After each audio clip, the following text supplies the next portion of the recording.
I'm not going to lie to you. Obsession is literally the scariest movie I think I've seen in years. And I'm a horror guy. That's true. You are a horror guy. And it was scary for me. So You were so scared. I was tripping out in the theater with you when we were watching it together. You freaked out. Yeah.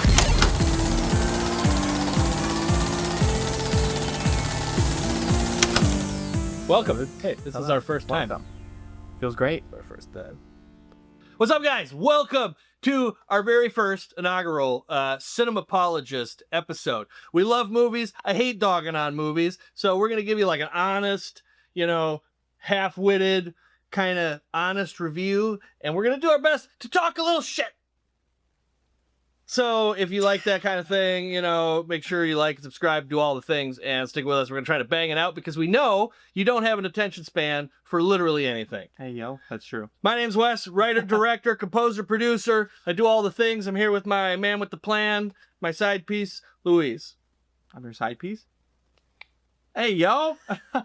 Because this is our very first go at this, we're going to give you a twofer. It's a two for one. 2-for-1 special, yeah. Who doesn't like 2-for-1s? Plus, there's been a lot of discussion about the horror genre right now. Oh. And the glow up of, I guess, smaller directors. Young movies. Visionaries are showing that Hollywood is not just owned by stuffy assholes anymore. Studios are taking chances on younger, more talented, let's be honest, filmmakers. and that's so apparent if you watch movies at all these days. So we got two great movies on this twofer that we're going to show you. Let's talk about it. First up, let's talk about Obsession. I'm not going to lie to you. Obsession is literally the scariest movie I think I've seen in years. And I'm a horror guy. That's true. You are a horror guy. And it was scary for me. So you were so scared. I was tripping out in the theater with you when we were watching it together. You freaked out. Yeah. And that's what we love horror. That's why we love horror. Horror is about the experience, and it takes you out of the horrors of the real world, if just for a couple hours. Monsters and stuff. That's what it's all about. Let's talk about Obsession. Let's talk about Curry Barker. That dude is what, like 25, 20? You tell me. You're the stats guy with all this Wes. This old. Curry Barker started off by making a little movie for like no money. Nobody wanted to buy it. Put it on YouTube.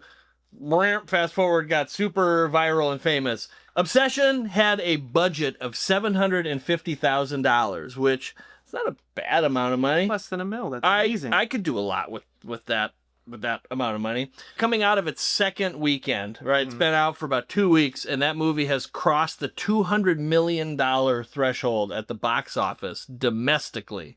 It is insane how popular this movie has grown. Horror as a genre, I mean, it comes and goes. It's obviously very It ebbs and flows. It ebbs and flows, yes. And right now we're seeing a pretty big boom. All my friends told me it was good.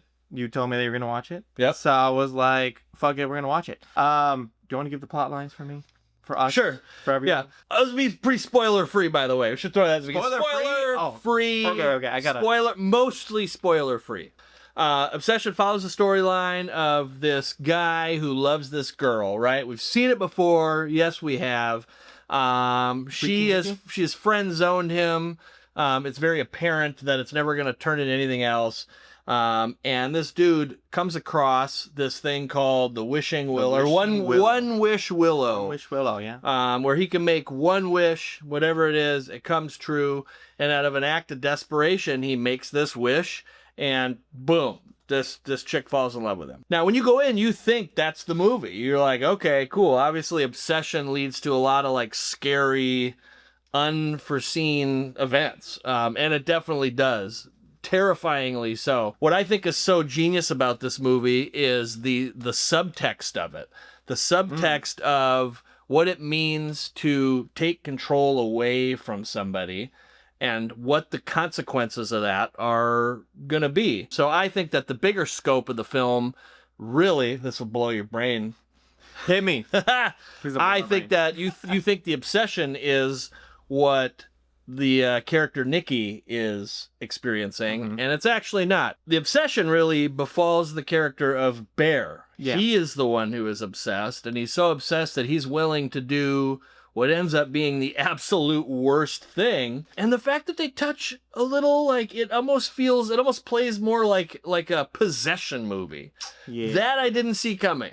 That little tidbit, which is all we're going to give you, is what makes the movie so terrifying. It's not just like lust and fawning over this person so bad that she loses her mind. No, she's possessed by something, and she plays it so well. Indy Neverett, I think I'm pronouncing that right, I think so. is so gifted in this role that I just don't know if it could be anybody else. I think she understood the assignment, and she scares the shit out of me. Yeah. Dude. It was her performance as an actress, which I have never heard of her before. Yeah. I've never heard of Nikki Orbear as like actresses No. before all this. So Nope.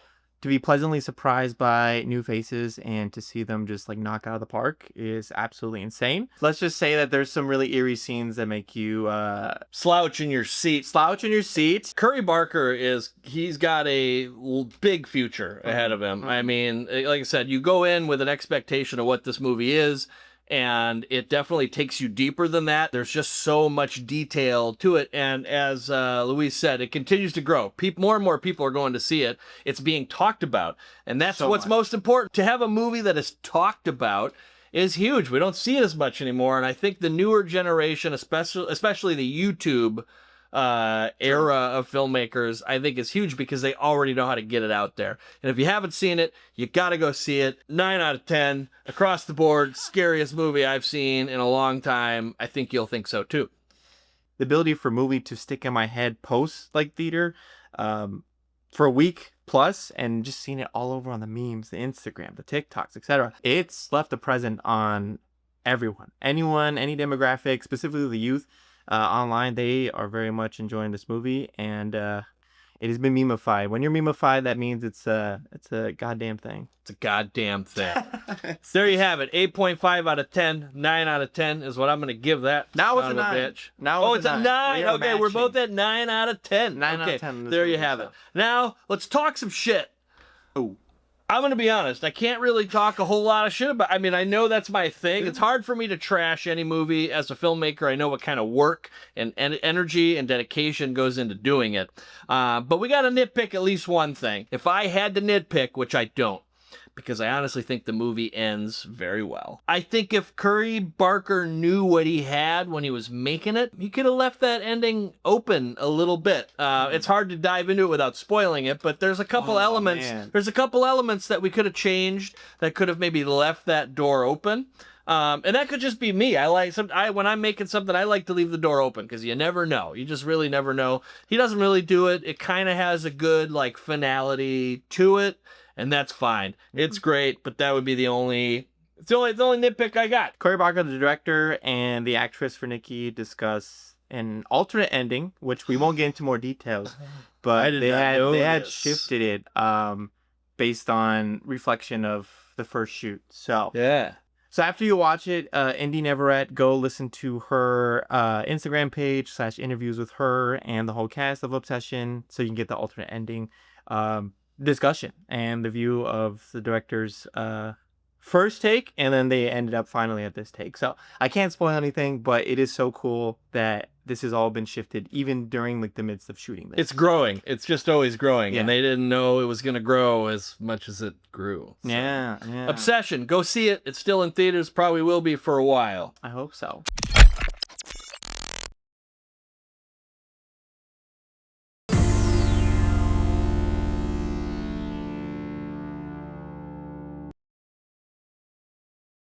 Let's talk Backrooms. Mm-hmm. Holy shit, you guys. It's the Backrooms. You know, I think the nice thing about the Backrooms is that most people know what it is. It's an IP that has existed for a while. Kane Parsons literally invented it, probably like out of the womb, right? Because this dude is 20 years old.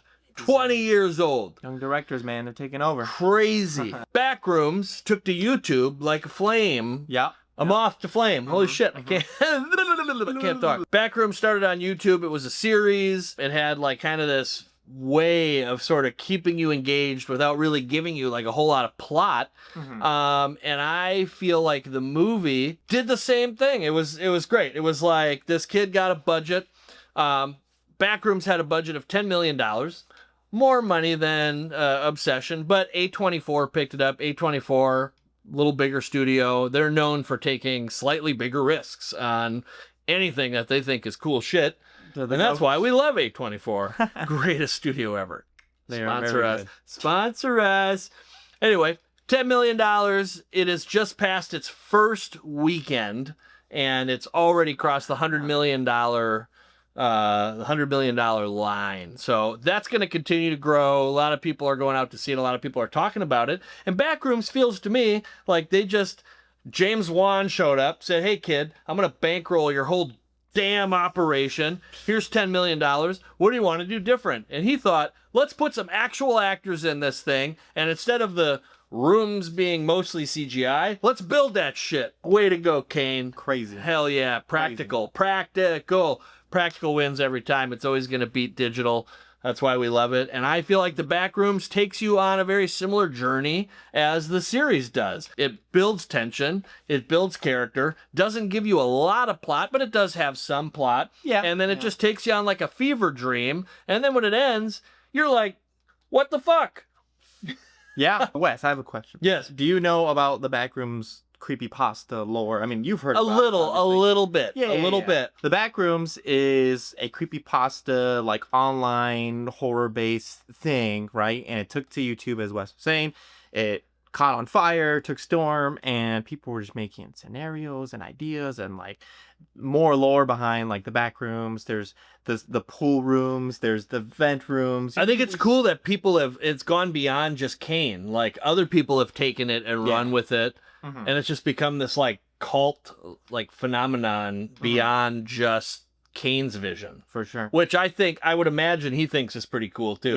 Yeah, for sure. You get in by phasing with an object, period.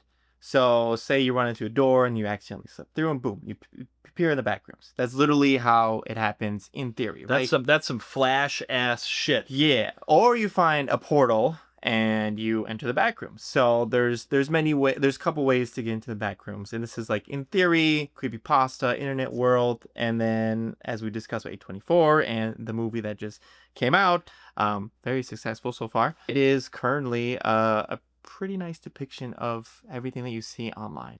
Nerd. Bro, we're talking about movies. We have to nerd out. This guy. Love it. Yeah, it's great to see a thing where people can like bring their kids. I feel like there were a lot of kids there. And as a horror, aficionado, that means a lot to me because I love seeing like the potential new generation of fans. Sure. We've lost a little bit of that over time. We have the classics, but the kids don't care about that. We got a few examples. We got Art the Clown with Terrifier, sick franchise. I've seen, there's some kids exposed a little bit to that. Those movies are pretty raunchy, but it's cool to be able to go to my daughter and be like, hey, I saw Backrooms. It was super sick. And she's like, oh my God, don't spoil it, Dad. And I'm like, let me tell you everything. And she's like, don't. And I go, okay. Overall, I did enjoy a lot of the cinematography behind it. Excuse me. Yeah. No spoilers, but when you go in, you're going to be very delighted by how they shoot. And A24 has a knack for that. I think let's give them credit. Again, sponsor us. A24 knows how to bring in a team who knows how to shoot. I feel like you can watch a movie and just by how it's shot, you kind of know this is probably an A24 flick. Without a doubt. They do these shots where it's just like the color grading is just so gorgeous to the eye that you're just like, how does someone have the skill to do this? It's so fucking awesome. I'm geeking out too much. Filmmakers that get an opportunity to work under that umbrella understand the assignment. And Backrooms is perfect. It's already like that. It's already set up. We knew that was going to be an A24 movie before it became a thought. We just knew it. Backrooms stars Chiwetel. I think I'm pronouncing that right. What's with everybody in their hard names? Chiwetel is kind of our main guy who the story follows. It also follows Renata and her character. Again, exotic names. I love it. I love it. The whole story kind of centers around these two people where it's sort of a doctor-patient relationship. The guy has a store, big department store. Seems like it's failing. His life is kind of hard. He sees this door, this glow through the wall of this invisible door that he's able to, as you say, phase through and explore. And like I said, fever dream. There's a lot of plot that didn't need to be there. But it was, and it was nice. I don't know how to talk shit about this movie either. What? I'm gonna be honest. What? But if I had to, and I have to, I think that there's some pacing changes that could have happened. I feel like it kind of moves along, like it takes this plot and it sort of transcends time, which I know the Backrooms does that anyway, but they don't really explain it a lot. You're kind of just there for the experience, which is what we care about most. But I feel like there's some things that happen with time that are not super apparent. So this guy kind of goes from what the hell's happening to, oh, I totally understand the Backrooms now in a pretty quick amount of time. I also feel like Renata and her character of the therapist, I feel like there was a lot that they wanted to say, or maybe a lot of stuff they shot that they ended up cutting. You know, it kind of set up her backstory and sort of some childhood trauma that led to her becoming a therapist. No spoilers. No spoilers. It just didn't really pan out as to why she cares so much about this guy. You know, he kind of calls her like, hey, this is where I'm at. And she's like, oh shit, I'll come find you. And I just don't think a doctor would really do that. I think they could have built out her storyline to give her a little bit more motivation to go in there.